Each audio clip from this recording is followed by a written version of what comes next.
Hello again, everybody. My name is Solmaz Barghgir. I'm a life coach. I have been practicing and studying cognitive psychology for more than 10 years. I love it, how human personality, different personality work.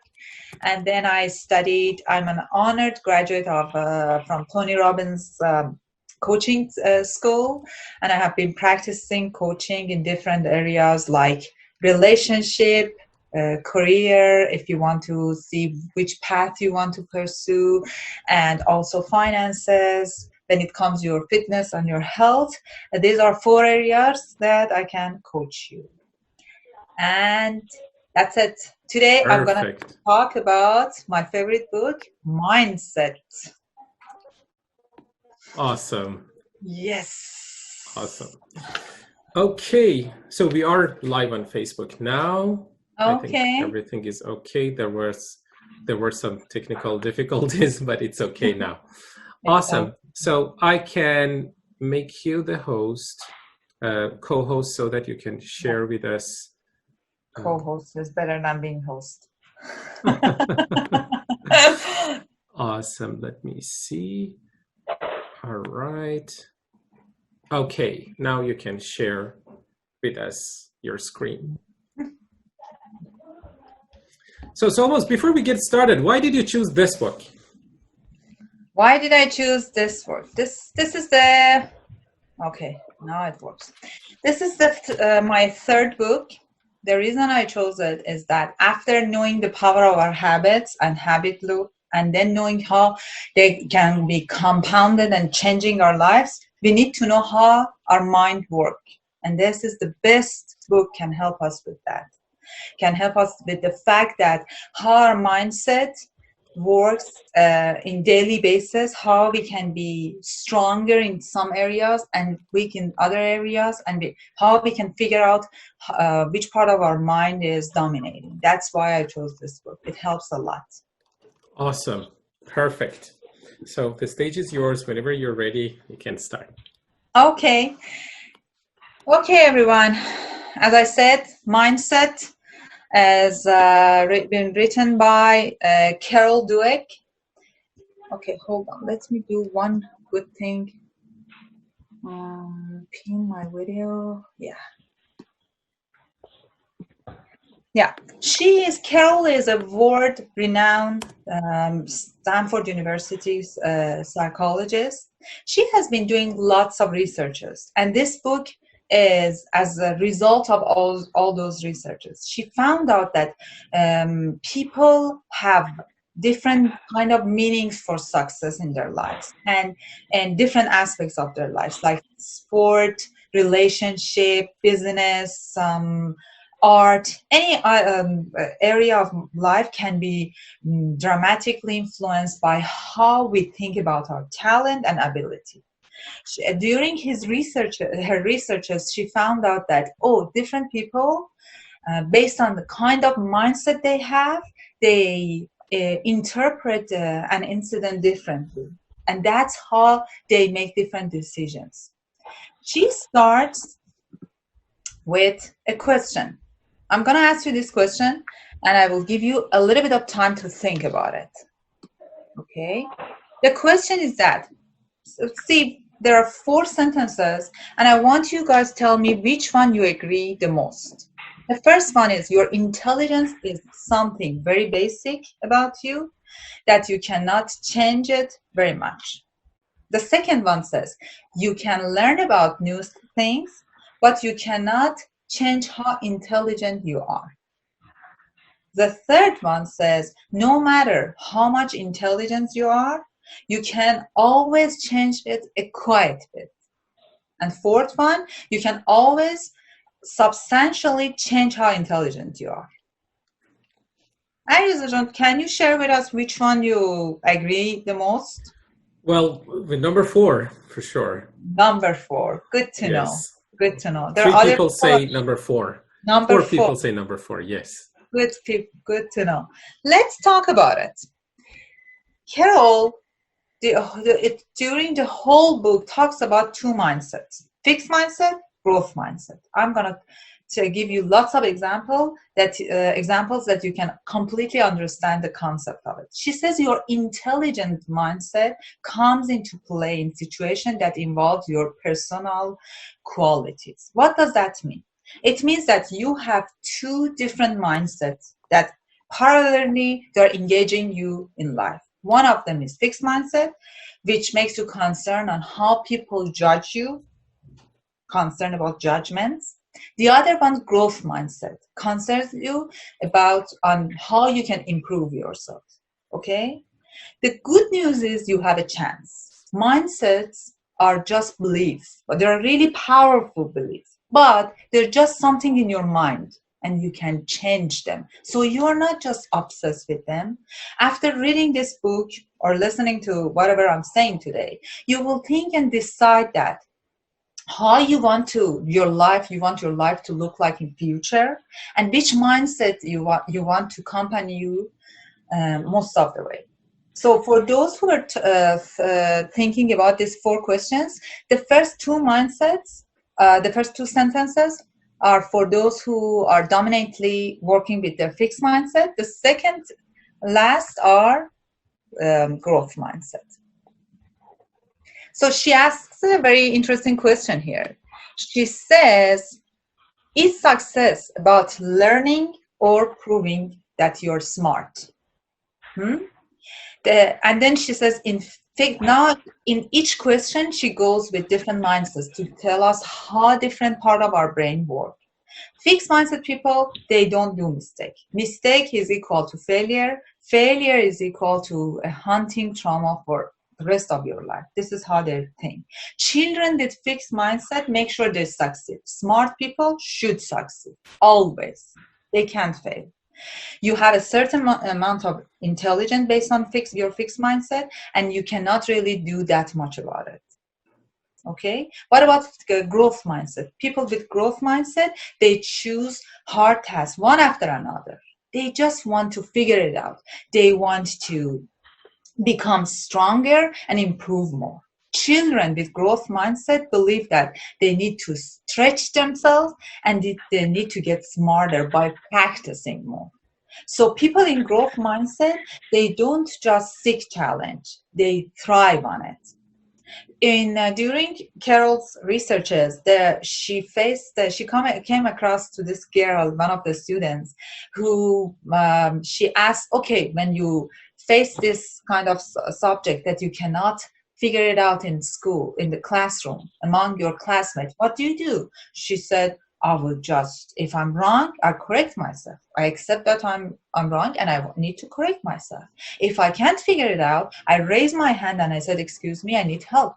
By doing that, I'm increasing my intelligence. So as parents, how much responsibility is on our shoulders not to give our kids this kind of impression that if you say you don't know, if you say you didn't understand, it doesn't mean you're not smart.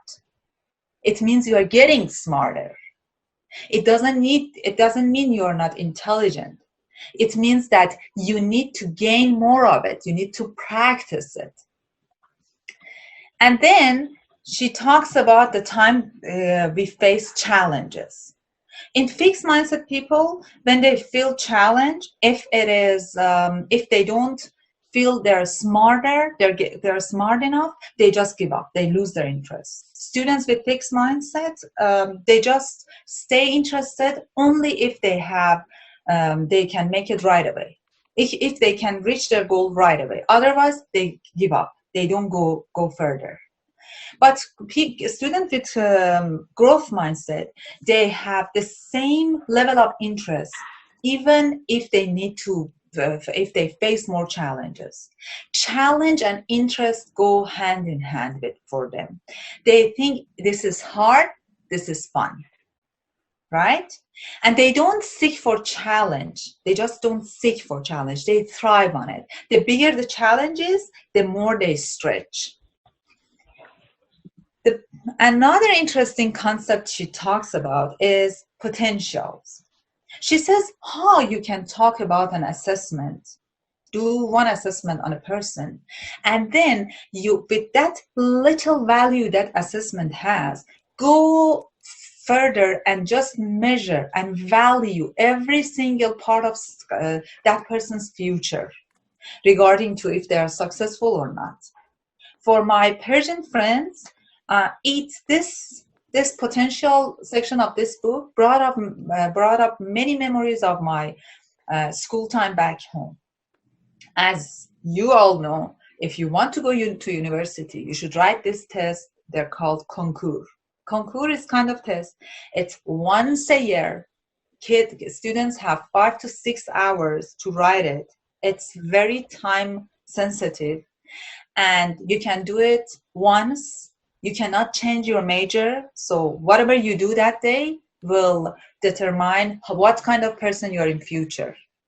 And you know what's the worst part? The worst part is that you will be labeled by the grade you gain in concours. This is all fixed mindset, my friend. Your future success will be measured by your performance and that assessment at the certain day, one day in your whole life. You can enter university and then you cannot change the major. You should just quit, come back, do another concours. That's the part that brought me so many memories. I remember the week before my concours, I had panic attacks because I was thinking, wow, what my parents will say. They will say, you're not smart enough, you're dumb, look at this friend of ours, their kid did this, their grade was like 50, 100, they were accepted in the best university, what are you doing? You know how much that little assessment right now for me was measured my whole life going forward. That's what we should keep in our mind when it comes to thinking about the students. Especially this is good for teachers. So she says, just so you know, there is another way to judge potentials. And she brings an example of NASA.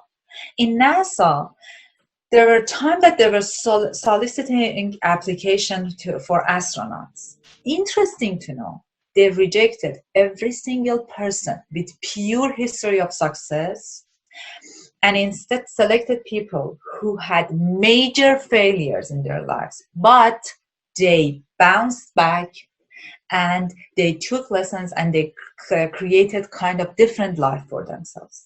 That was their priority. So she says, as a fixed mindset, if you are somebody when you're successful, then who you are when you're not. Let's think about that. And that's why she goes through 2 different studies in students to see how defining moments in their lives have been triggered some kind of behavior in them. First, the study was for 7th graders. Okay, the writer says that when students had the transition to 7th grade, they faced some failures, of course, in their academic topics they would take. In growth mindset, they just took the lesson and they went for next test. They didn't get stuck there. They didn't just carry that failure as a trauma, permanent trauma in their life. But students with fixed mindset, they thought, okay, if I don't have the ability, why should I waste my time? I don't have the ability. That's it. That's fixed. Carol thought, okay, maybe it's because they're teenagers. Let's go to college student, the transition from high school to college. And she did different kind of research on them. After they did say that both group, growth and fixed mindset, they did a test poorly. She gave them another chance, a second chance, to take a look at their tests of other students, the result of other students. Growth mindset students, they look at the tests that of those students who did the test better than them, who had better results. Why? Because they wanted to correct their own deficiency. Meaning that they were in acceptance that with the fact that you can, as a student, you can do some failure, but it doesn't mean that you are a failure yourself. You can just improve yourself. But what did the student with fixed mindset do? They looked at the test results of those who had done it poor poorly, even worse than them. Why? Because they wanted to, that was a way for them to feel better. That's how fixed mindset affects every single way that you can improve your life. You don't want to face it. So then she talks about effort and how effort in these two different mindsets can affect their lives. She says, of course, becoming is better than being, right?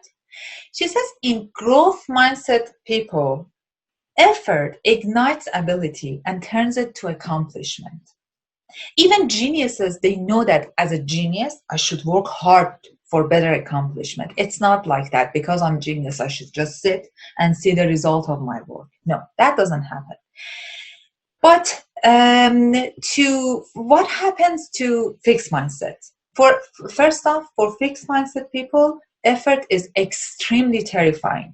Why? Because as a genius, you don't need to make any effort. You are entitled and privileged to have everything because you're a genius. Okay? The second one is that when you put effort, you rub off every single excuse. You cannot use, oh, I could have been blah, blah, blah if I had made some effort. That excuse is not there anymore. This is the last stop for you. And then Carol asks you a question. When do you feel smart? When you're flawless or when you are in the process of learning? Think about it. I could see myself sometimes doing something with no effort in a blink and think, oh, I did it. But when I try to learn and study more, I think I'm more efficient. And I'm not sure if it's being smart or not, but I'm efficient. And she says you need to try, avoid any immediate perfection. That's not the way to having growth mindset. She says learning is something over time while you're confronting your challenge and making progress. And then she goes to different aspects of these two mindsets in life. First one is the sport. She talks about the mindset of champions. If being natural is something that we always talk about champions. I'm going to talk about two examples, she says, because you can all apply to them. The first one is Muhammad Ali. Up to today, I read this book. I was thinking he was a natural. He could do anything he wanted. He was a champion, so he was a natural. But Carol talks about how none of his physical aspects, like fist, like chest expansion, like his reach, none of them were according to the standards that he should have in that sport. The only thing he had was his brilliant mind. She brings an example of one of the times that he was going to ring with one of the champions called Liston. Muhammad Ali said that a month prior that day, he had been studying this man, Liston, his competitor. He mainly read every single interview Liston had done up to that date. He talked to people who were hanging out with him in a way that Muhammad said that I would lay in my bed, close my eyes, and think that what would Liston do if I just lift my right hand? What would be his next move? He had studied him. That's how he made himself a natural. He wasn't a natural by nature. He had a brilliant mind. So this is what one of the mottos that he had. Float like a butterfly, sting like a bee. Your hands can hit, but your eyes can see. The second example is Michael Jordan. As far as Carol, he was a natural too, but he was the hardest working athlete based on Carol's research in the whole sport world. He was so successful because he was just hard worker athlete. He was practicing and trying a lot. He wasn't just sitting down and thinking that I'm a natural, I will make it happen. No, his physics were not as in the standards that you would think he should have. So Carol said, this is Michael Jordan actually. Michael Jordan said that the mental toughness and heart are a lot stronger than some physical advantage you might have. And then in sport, in the mindset of champion, we have another aspect which Carol calls it character. She says the way you get ahead in life is through hard work.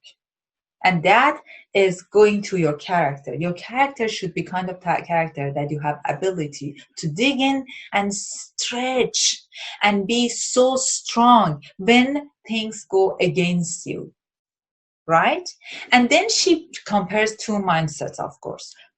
She says people in fixed mindset, they are enmeshed with the idea that they have their own talent and specialness. Okay? When it comes, we are talking about people in sport. So when things go wrong, they lose their focus and ability. And this has happened to lots and lots of athletes. But in growth mindset, they cope well with the setbacks and failure. They point good strategies and they try to take the lesson there and then act in their best interest they have. She says, I love this. I wrote this on my whiteboard every day. I tell myself, mental toughness is when I tell myself, I could will myself to win. Mental toughness is when I tell myself I could will myself to win. Not I will win. I could will myself to win. Then she goes to business. In business, she talks about mindset and leadership. She talks about the fact that in 2001, the corporate success required a new concept. They called it talent mindset. And what those managers, fixed mindset managers, were asking, they believe that, okay, we are superiors.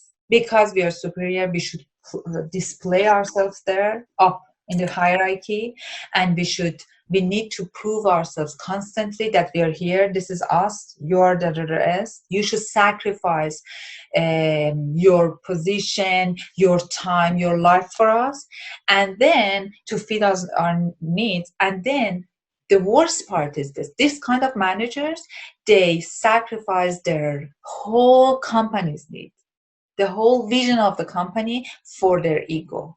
Because if they wouldn't keep their employees on their toes, they couldn't do their managing. They should have kept everybody in a way that they depend on them. We talked about this a little bit in Power of Habit 2 weeks ago too. They go hand to hand. And then she talks about the growth mindset managers and how they're there to guide, not to judge. She says they're focused on learning. They're not worried about this protecting their fixed learning. No, they're mostly focused on learning themselves, employees, and the company in whole.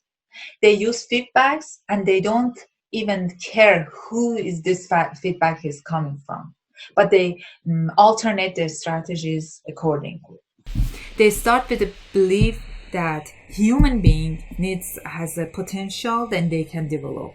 So their focus is on the potential for future, and then they use the company as a engine of growth for themselves, for employees, and the whole company as whole.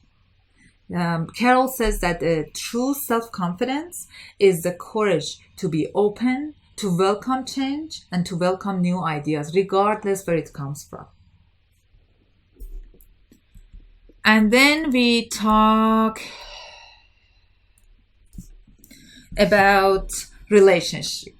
the third one. We talked about sport, we talked about business. Now we are talking about relationship.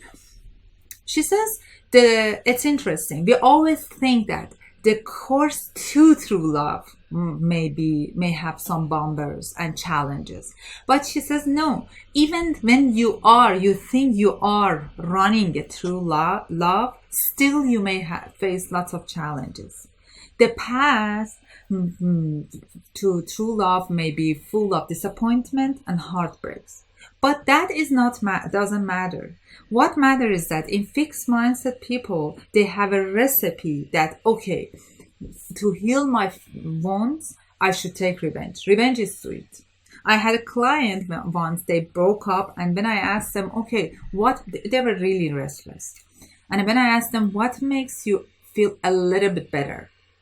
And they told me, if I know the other party is miserable too, I want to take revenge. But as a growth mindset, they understand, they forgive, and they move on. Because to understand all is to forgive all.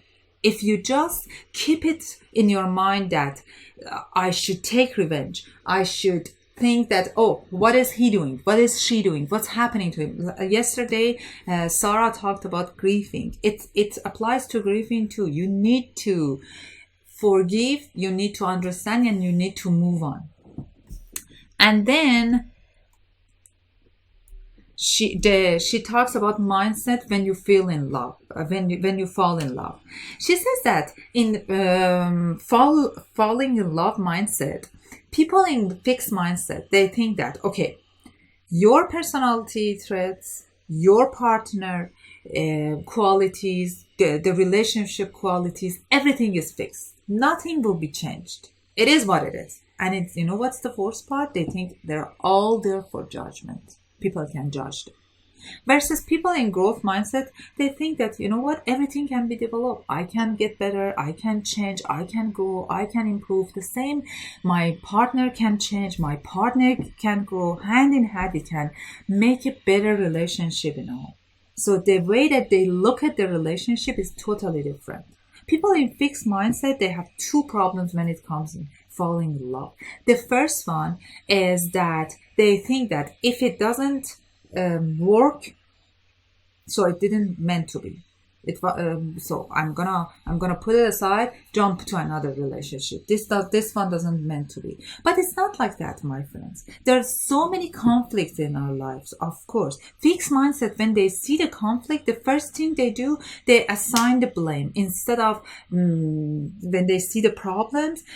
They look at them as a deep-seated flaws. They assign the blame. They say, okay, the blame is on me, the blame is on my partner. And then they have anger, then they have lots of disgust toward the partner, and they cannot move on. Versus people in growth mindset, they just rise above the blame. They don't get stuck in blame. They try to understand the problem and they try to fix it together. That's the difference. Then we have, this is the part I couldn't even not talk about, it, shyness. She did this gorgeous research about shyness. She says that, first off, shyness for sure affects the social interaction for people in fixed mindset, not people in growth mindset.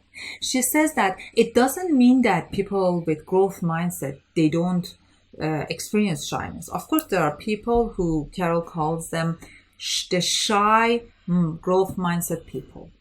Okay, she says, of course they feel it. And then she has done this research. Group of shy growth mindset, group of shy fixed mindset. She managed to have them all in a room, hanging out with each other. For the first 5 minutes, it was extremely full of tension. They were nervous. And after that, what happened? People with growth mindset, they showed more social interest. They were hanging out with others better. They were more likable. They created more enjoyable interaction. And at the end, they took control of their shyness. Okay? Because they were not worried for that others will judge them. What about the fixed mindset? The shyness controlled them. Okay, they couldn't let down the guard. They couldn't go above their fears. Why? Because they were afraid of judgment. This has been a huge breakthrough for me. Anytime I want to do something that I'm not sure it will be right enough to get to have the approval of every single individual, I tell myself, Solmaz, what can go wrong? You will have some critics that you can use them to get better. That's it. If any of us could do something from beginning 100% well, what is the joy of improvement, right? That applies to shyness too. We can feel shy. That's okay. But we should not let shyness take control of our lives. That's the difference between these two groups. The last part, she talks about parents, teachers, and athlete coaches. She says just compares these groups regarding to their mindsets. She says, of course, fixed mindset, parents or teachers, they say that you are permanent threats and I'm judging them. I'm judging your threats. But what about growth mindset? Growth mindset teachers, growth mindset parents, they think that you are a developing person and I'm committed to your development. I will try my best to teach you what to do. Then she talks about this very interesting concept of praising, how praising works in our life.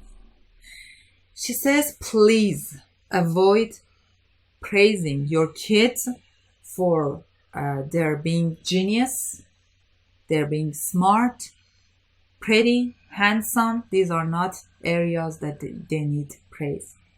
The only area your kid needs praise is when they put effort and they try.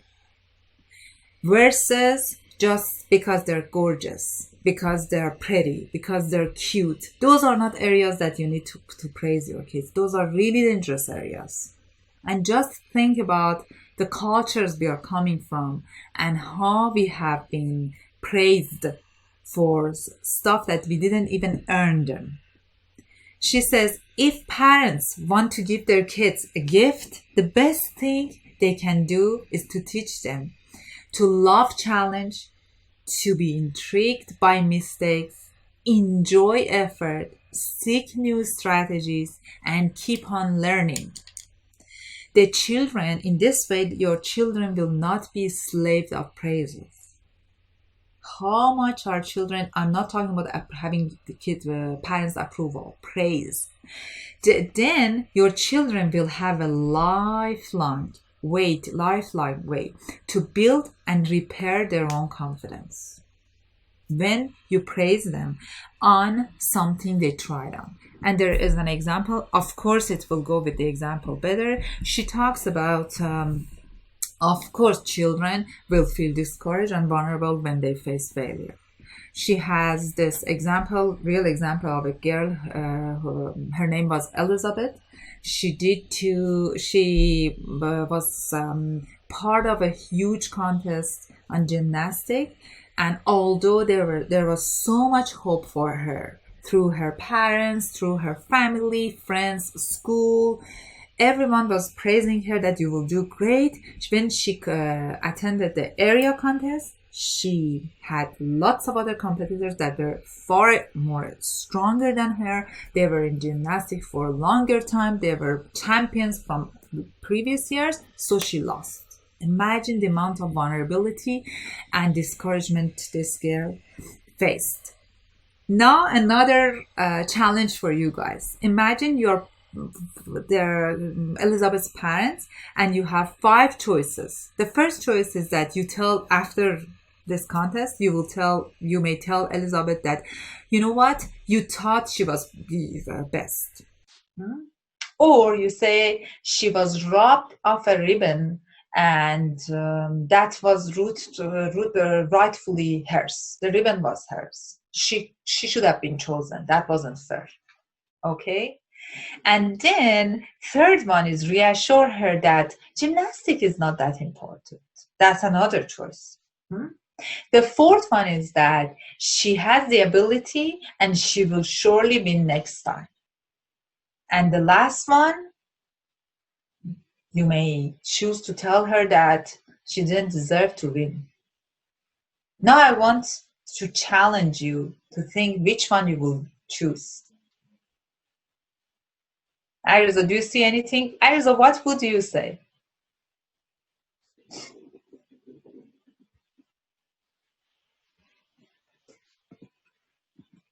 Hello?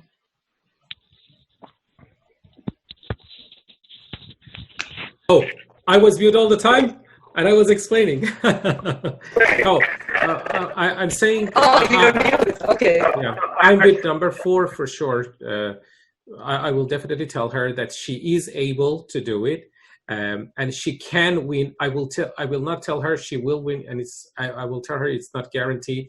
But if she tries, she can win for sure. That's what I'm certain of. Your choice is number 4, right? Yes. Okay. Can you take a look in comments and tell me what other people are choosing? Thank you. So we have some other 4s.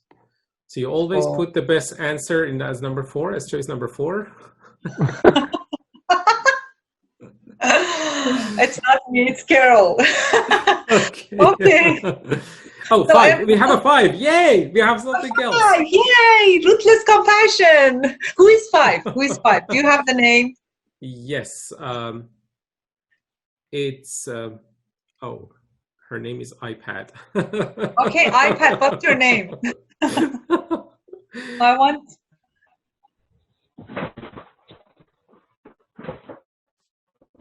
Okay, if you got the name, tell me, Alireza. Okay. Sure. Okay. Oh, it's Cheyenne. Cheyenne, you read the book, cheater.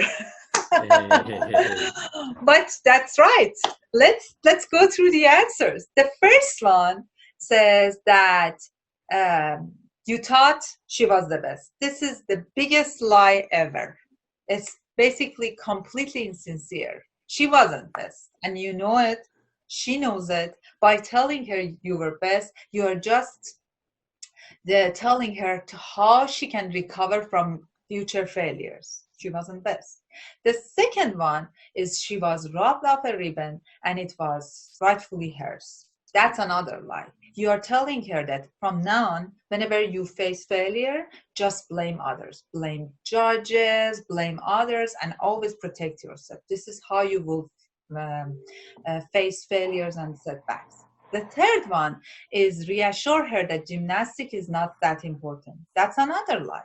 You're telling her basically that from now on, if you are not successful in something in first attempt, just give up. Don't pursue. It's not yours. The fourth one is that she has the ability and she will surely win next time. We don't know that. That's based on Carol's researches, that's the most dangerous message of all. Because does the ability automatically take you somewhere? No. You should try a lot, right? That's why that if you didn't win this time, there is no guarantee that you will win next time with the same amount of ability you had so far. The last one, tell her that she didn't deserve it. It's the ruthless compassion that Carol talks the whole book all the way along till now, as Cheyenne chose it. She says that, of course, you will not bring it like that, but this is what a growth mindset parent tell their kids. Let's see what Elizabeth's father told her. Elizabeth, I know how you feel. This is so disappointing. It is disappointing to have your hopes up and to perform your best, but not to win. But you know, darling, you haven't really earned it yet. This yet is the best part of the parent's advice. There is a hope, but you haven't learned it yet. There were many girls there. They were there in gymnastics longer than you. They were doing better than you. But if you really want to do something in this field of sport, if you really want to be there, you should work for it. And that's all Carol tells us. She says that if you want to praise someone, if you want to give feedback on a failure, watch what kind of advice you're giving that kid specifically. Saying that you will do it, whatever happens, you will do it. No, it's not like that. If you really want it, you haven't been able to do it so far yet, but you need to put so much effort on it to be able to do it. So a parent or teacher with growth mindset, they don't judge, they teach because they know it's a learning process. If we want to wrap up what we learned from this book so far, we learned that first step in the journey to the real through growth mindset is first to accept that what we have we all have both mindsets. For me, it was such a difficult path to accept that I live my fixed mindset plenty of times. First, we should be in peace with both of them. We have both of them, believe both of them, depending on the situation. The second one is to recognize what triggers the fixed mindset. Failure, criticism, deadlines, disagreements, setbacks, what triggers that? And then to understand that what happens to us once that fixed mindset persona is triggered, and how we can name it. Like, what is that persona? We should call it with something and have it in our mind. And whenever that persona kicks in, how we feel, how we think, how we react to it, and how we affect the people around us. And then gradually learn to remain in growth mindset area. Gradually, little by little, despite the fact we may have failures, setbacks. And the best part that I love is to help others to be in our team, to be in this growth mindset. And Carol wraps up the whole book with this diagram, which she calls a 2 mindsets. It's basically whatever we talked about so far. It's about challenges, obstacles, effort, criticism, success of others, how each mindset reacts to all of this. So that was all. And I'm open here for any questions that I know you will have. Perfect. Awesome. Solmaz, can you go to last slides and make the image bigger so you can see what was it? This one? Yes. First off, you can, if you Google 2 mindsets diagram, you can just find the same one. And right now you can screenshot it and zoom in. I can't zoom in right now. You can find it in Google, basically. Yeah. The picture is there. Yeah, in book it wasn't that obvious. I found this while searching. Yeah. Yeah, there are lots of high quality pictures there. Yeah. Awesome. Okay, questions?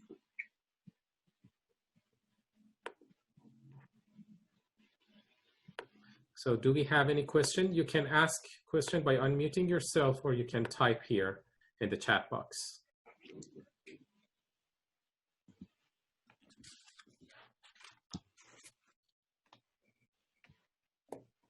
So what is the best way to work with someone with the fixed mindset and try to, if you are in some type of relationship with them, try to change a belief or behavior when they have a fixed mindset and it's hard to change their mind? Cyrus, this is a good question. Last week, Chloe asked something like this regarding to how compound effect can help us in relationship, and if our partner is thinking differently. What I have learned is that we should, first thing we should do is to be a good example of whatever we are praising. Like if we don't like fixed mindset, if we know the disadvantages of being living with fixed mindset and advantages of growth mindset, we should be a good example. People change when they see the main change in us. If you believe, or if you have someone with fixed mindset in your life, the best thing you can do, show how growth mindset is changing your life. Literally be the example. You can't make anybody change. That's for sure. In Farsi, guys, we have an expression, my husband loves it. We say, you can wake up someone who is actually sleeping. But if someone pretends he or she is sleeping, you cannot wake them up. This That's applies to every single aspect of our relationships too. Right? If someone doesn't want to change, they don't change. But if they see the change in you, they admire you, they will admire you. They see how the quality of your life is improving, they will follow you. I hope I could answer your question. That's a very, very good comment there. Definitely, yes. I think many of us want to grow, but are unable to receive. Kwan, can you tell us what you typed? I lost it. Oh, I thought she wanted it typed out. So I loved the last 15, 20 minutes. I think so many people want to grow, but are unable to receive criticism. Well, maybe because they've been hurt in the past. And so how do you lead someone towards healing so that they can receive criticism in a constructive manner? And as a follow-up, what is a constructive way for us to give criticism to people we know? Yeah, that's more important. Golden point, Korn. The thing is that when we give criticism, now you call it, it's not critic. I think feedback. When you give feedback to other people, the first thing we should have in our mind is that, is it coming from our judgment, or is it coming from the part that we want to help those people, that person to grow? Because we feel each other. When I feel someone is judging me, unconsciously, without knowing, I have a huge barrier there. I can't receive the feedback anymore, because I feel, I'm just as an example, I'm talking about myself. I may feel that I have been put lower, in a position lower that I deserve, versus someone talks to me in a way that they're giving me feedbacks to get better.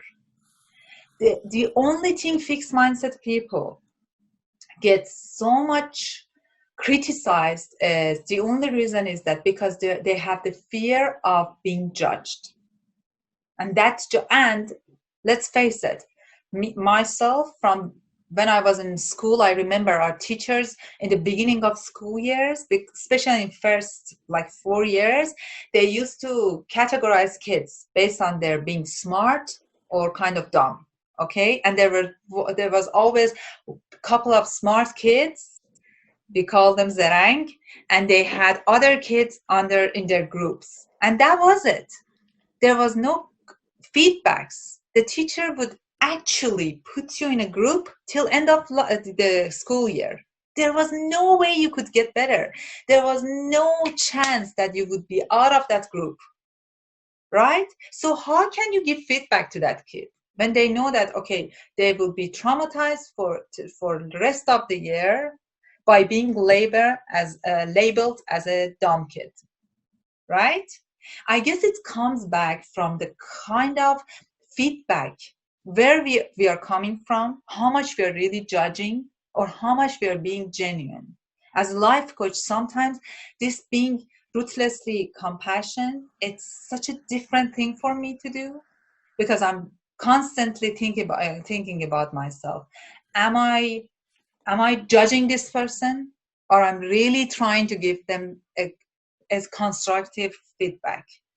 We are smart. Our subconscious mind just absorbs whatever the other party is giving. Right, Alireza? Absolutely, 100%.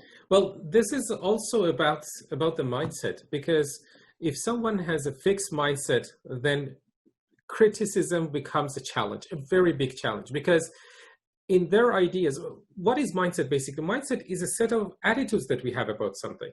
So a fixed mindset says everything is fixed. I'm not going to change because this is what I am, and this is my label. These are my characteristics. I'm born like that, and it's not going to change. Now you want to criticize. So you are actually attacking, to them, you're attacking the fundamentals, and they can't accept it. But if they have this flexible or growth mindset, then criticism becomes easy.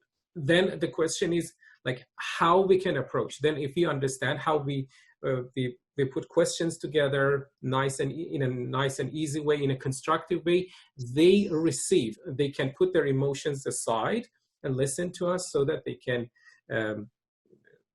we can get better results. So it's all about the mindset, as Solmaz says. So mindset is everything. And as you said, yes, it is from the subconscious mind. And this is actually related to the second comment that Mirdad is asking. And he's saying that we have a combination of both mindsets. To some degree, it can be true. And the percentage might not be clear. Yes, it differs from a person to another.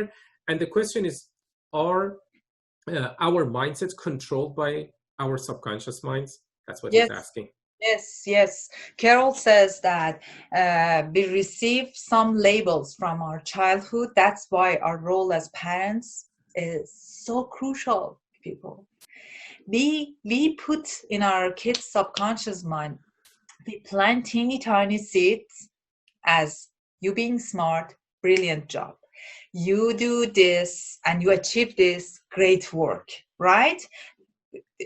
It's all how our subconscious mind has been nourished along the time from first year till they say max to 8 years old. After that, we go with our subconscious mind, with whatever we have been taught and we have been absorbed and we have learned. Especially since beginning of quarantine, before Alireza approaches me, I was going through this book. I was reading. That's why the moment you said, I said mindset. And I'm practicing it on my son. Like I'm thinking that, okay, which areas I'm praising him with effort? Which areas he really doesn't need that praise? The other day, he was trying so hard to assemble his basketball net in backyard, and he had so many challenges. He fell down several times. And I was like, Mommy, I need help. And I was thinking, I said, no, I think you're doing it good. Great work. Try harder. And he was doing it. And each time he was like, yeah, hard work and dedication. It took me more than 20 minutes, poor kid. But at the end, his father and I praised him a lot for being consistent on trying. And I was like, okay, Carol Dweck, I'm practicing on my son. Let's see how much it works. Mm-hmm. And teachers have the same responsibility in society. Absolutely. 100%. And to Mehrdad's question, yes, it comes from our subconscious mind. That's why in the summary at the end of my presentation, I say that you should find the triggers. The trigger should be how your parents, your teachers, your older people in family have been praised you for some stuff or labeled you. And then from there, you can see the triggers, you can switch the mindset. Mm-hmm. Gradually leave the growth mindset. That's right. Yeah. And he's saying, so does it mean that we can't consciously choose the right mindset? That's also. Yeah, of course we can. I really recommend you suggest you to read this book. This book has lots of examples. I just went through 4 of them. I couldn't do more. Right. And it will implement in your mind. It will like kind of dawn in, okay, what is going on with each mindset? When do I switch in between? Where is the part that I really feel more comfortable to be in fixed mindset and avoid trying? How many people told you that, oh yeah, I broke up, it didn't meant to be? Relationship needs work, right? Mm-hmm. But we are so afraid that if we try, we have played all of our cards, so there is no excuse for later, right? We can't say, oh, if I had done this, I would be able to do this. Absolutely. Anyone that's right. else? No more. Anyone No. in your Facebook? Actually, Solmaz, so you said that you can switch from one mindset to other one. Can Yeah. you explain one more time how? How can people decide, like, if the person has that mindset, how they can change it? Yeah. First off, it's not changing. You cannot change anything. As Carol says, it's a very gradual process. But since receiving critics and feedbacks has been really, people can all apply to it. I'm gonna go with that, Cyrus. Imagine you get kind of feedback that you feel that you're judged.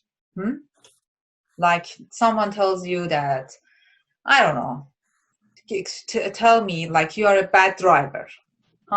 I got that a lot when I came to Canada. I used to be a Schumacher in Tehran. I was driving like a crazy woman. And my friend, that's how you survive there.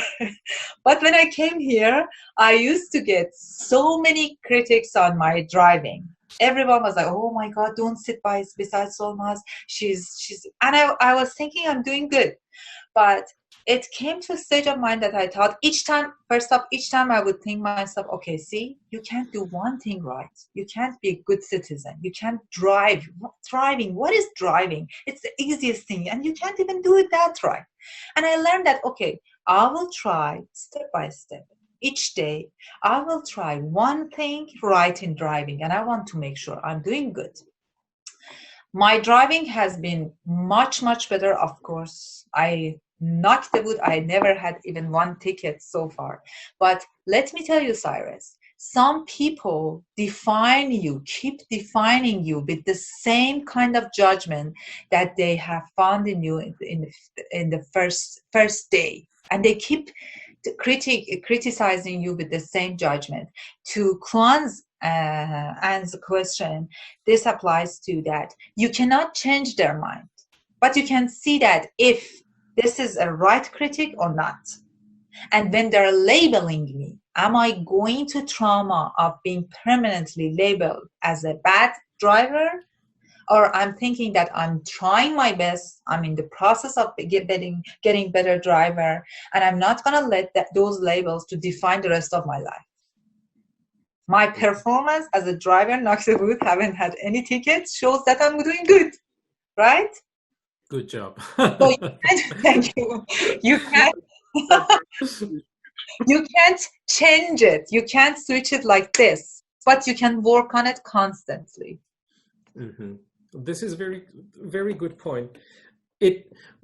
Basically, change doesn't happen in a day, but it happens daily. It gets better daily. So every single day we have to think about it. We have to feel about it.